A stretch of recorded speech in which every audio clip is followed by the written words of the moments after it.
Next question हमारे पास में AC circuit से रिलेटेड है। क्वेश्चन में लिखा है find the power factor of given AC circuit. इस सर्किट का पावर फैक्टर हमको फाइंड करना है। और पावर फैक्टर फाइंड करने के लिए हमको फार्मूला क्या यूज करना पड़ेगा? पावर फैक्टर का फार्मूला है कॉस फाई। पावर फैक्टर क्या होता है? Cos phi is equal to R upon Z. तो आर तो यहाँ पर गिवन है, जेड का वैल्यू फाइंड करेंगे। जेड का वैल्यू फाइंड करने के लिए एक्स एल फाइंड करना पड़ेगा।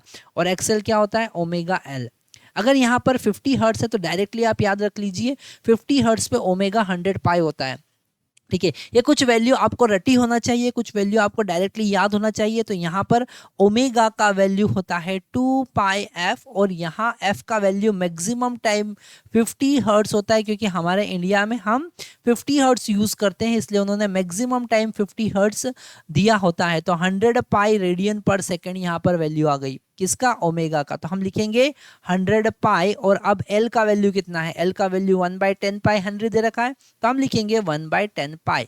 ओके, पाई से पाई यहाँ कैंसिल हो जाएगा, आंसर आएगा 10 ओम। कितना आया? 10 ओम। एक्सएल को हम किस में मेजर करते हैं? ओम में मेजर करते हैं। अब हम एक्सी फाइंड करते हैं, और एक्सी का क्या फार्मूला होगा?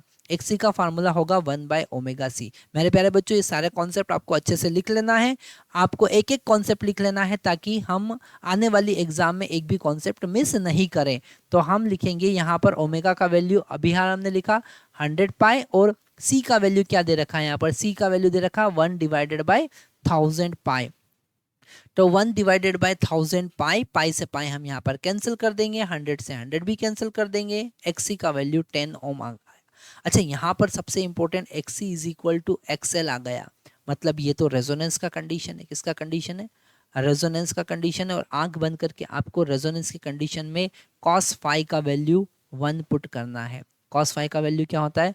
1 होता है जब रेजोनेंस होता है। तो यहाँ पर आप आंसर लगा देंगे थर्ड ऑप्शन 1। तो यहाँ पर हमको कैलकुलेट करने की जरूरत ही नहीं पड़ी। यहाँ पर हमने क्वेश्चन में कुछ कैलकुलेशन किया ही नहीं, बस XL is equal to X आया। आपको जेड कैलकुलेट करने की जरूरत ही नहीं, क्योंकि जेड का वैल्यू जो होगा वो आर के बराबर होगा। ठीक है, तो आर बाय आर यहाँ पर 1 हो जाएगा, सिंपल। ठीक है, यहाँ पर रेजोनेंस का कंडीशन है, इसलिए जो पावर फैक्टर होगा वो 1 होगा। आप ये बात नोट कर लीजिए, at resonance condition power factor is equal to 1। Maximum power transfer होती है रजिस्टर के थ्रू, मैक्सिमम पावर डिलीवर होती है। यहाँ पर इंडक्टिव इफेक्ट और कैपेसिटिव इफेक्ट एक दूसरे को नलीफाई करते हैं, एक दूसरे को कैंसल कर देते हैं, इसलिए केवल रजिस्टिव इफेक्ट होता है। रेजोनेंस की कंडीशन पर केवल रजिस्टिव इफेक्ट होता है। सर्किट रजिस्टिव सर्किट की तरह बिहेव करता है।